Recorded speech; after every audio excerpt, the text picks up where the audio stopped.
One of the things I've noticed in the political landscape is that there is a very hard line drawn between conservatives and liberals. And a discussion needs to be had why that is. So I asked myself the question, what makes a person take a hard yes or no stance? What do they believe and why do they believe it? This is one of the most important questions that I will ever answer for you, because it is almost never one single fact. It is the sum total of what you've been exposed to, and consequently the emotional reaction that this triggers. So there becomes a probability meter. And here's a simple way to look at it. Prediction markets like the poly market take a binary question and convert it into a live number. So people buy shares on an outcome, and the price is treated like an implied probability. And whether you like prediction markets or not, the concept is very useful, especially in this demonstration, because the probability moves based on the information that every single person absorbs. That even includes the current statistic, because that causes normative conformity, which actually enhances the probability outcome. So a simple question such as will the conservatives win or will the liberals win populates into a non-biased figure, which represents the sum total of every individual's information absorption. So any new information shifts that number. Repeated information stabilizes that number, and emotional information spreads way faster and is the dominant factor. I'm going to show you what you've been being exposed to. 3 psychological levers. Repetition, it feels true. Repeated claims start to feel more believable even when they are wrong. Psychologists call this the illusory effect. So familiarity increases perceived truth. Or you could say, if I lie to you enough, you will start to believe me. Emotion, specifically moral and high arousal emotion, spreads much faster. Research on social networks directly from Harvard found that emotional language increases diffusion and increases the chances of changing someone's beliefs from 50 to 70%. And this accelerates when you go back to number 1, repetition. Number 3 is social proof.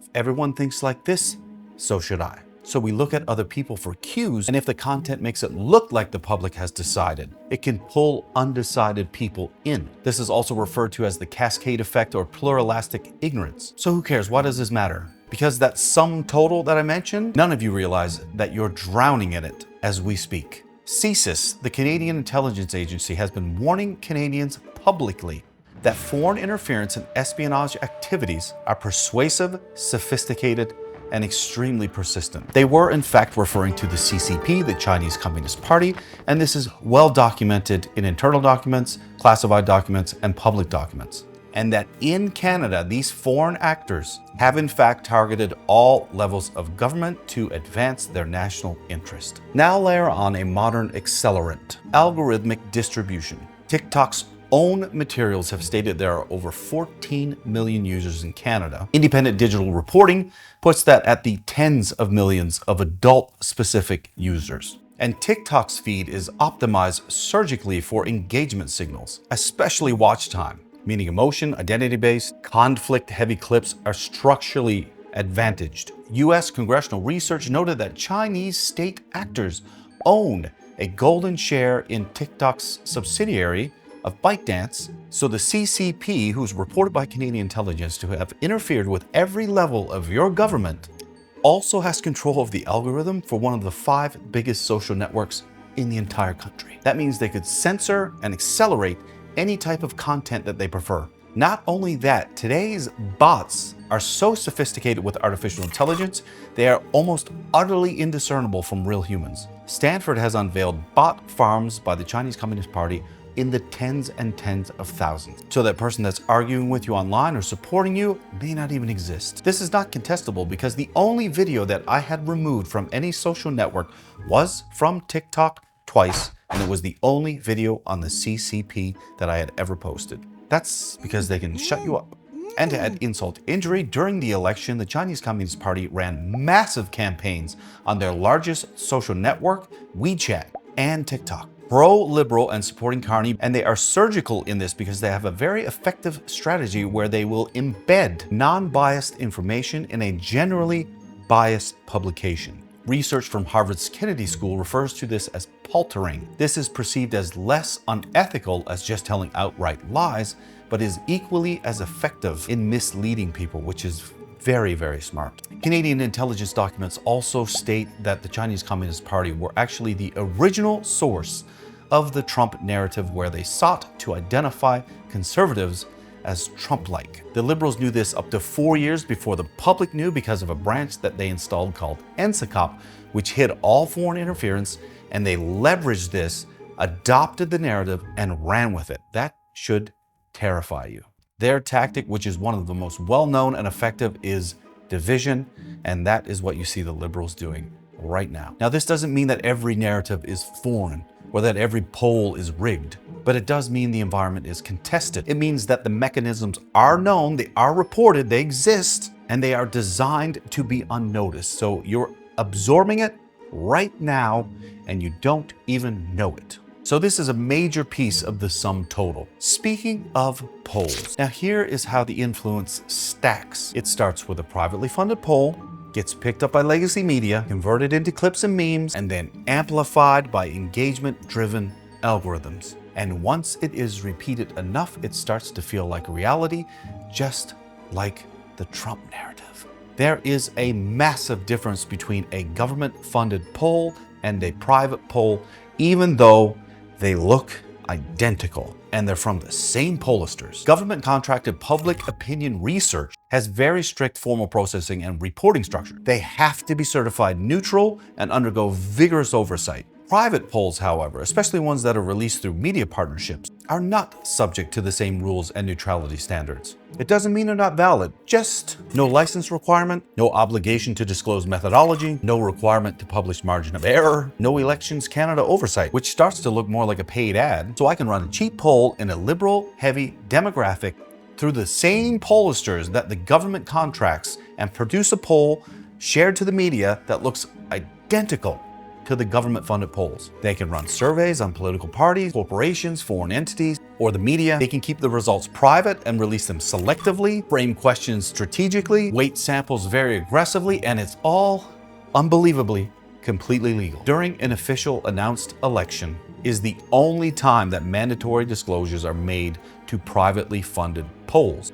But even then, they are not required to prove statistical validity, use representative samples, avoid emotional framing, disclose weighted assumption, release raw data, or publish unfavorable results. As long as the disclosures are met, this is all totally fine, which is insane. The Government of Canada's annual reporting shows 111 contracts for custom public opinion research totaling over $14 million from April to March.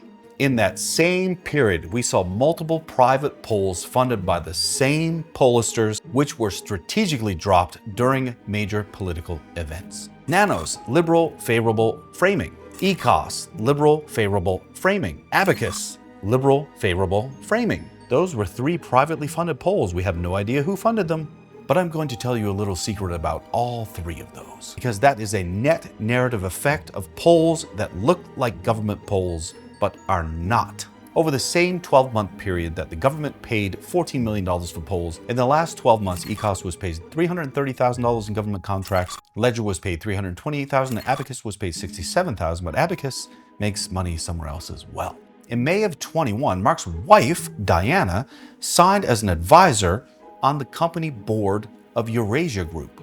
This is one of the top political risk management companies in the entire world, owned by Ian Bremmer, who's on the board of the WEF and has contracts with the federal government right now as we speak for $440,000. And what they specialize in is calculating that sum total that is affecting your influence and determining where it is sitting, that binary question that I mentioned earlier, and instructing someone how to change that perception at scale. So they will pinpoint exactly why you have a deficiency in your public opinion and give you recommendations on how to fix that and how you can apply something to the sum total in order to improve it. This could be a policy, it could be a benefit given to a certain demographic, anything. Anytime you see something pop up that sounds good, that's why you're getting it, so they can stay in power. But the kicker is this: they have a branch called Zero G Media, and Zero G Media signed a contract with Abacus Polling in January of 2025, right when Mark Carney showed up.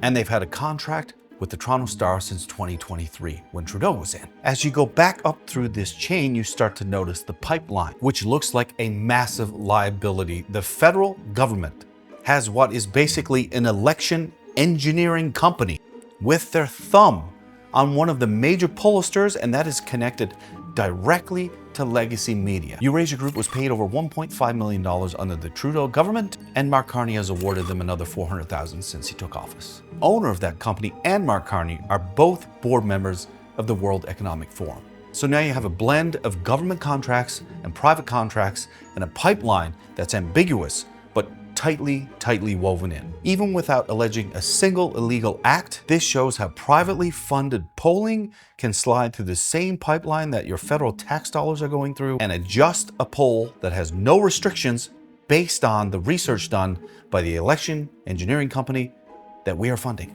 That would be an incredible way to stay in power, wouldn't it? And what about ECOS polling? The owner, Frank Graves, tweeted, and I have this tweet, to Pierre, "You are on notice. Going to make sure you are never going to lead my country. I don't make idle threats." That is verbatim what was in the tweet, which is since removed, but it is still in existence. Do you think the owner of one of the major pollsters who receives liberal government contracts, who said this, would be more likely to amplify or suppress a positive message for the Conservatives? That's what I thought. Angus Reid Institute, one of the major pollsters, published a poll just before the budget drop, which was expected to trigger an election. This was a private poll and had very emotional wording, which asked the question if Pierre Poilievre was someone that you would be ashamed to call Prime Minister. Think about the timing of this. This is a private poll. We have no idea who paid for it.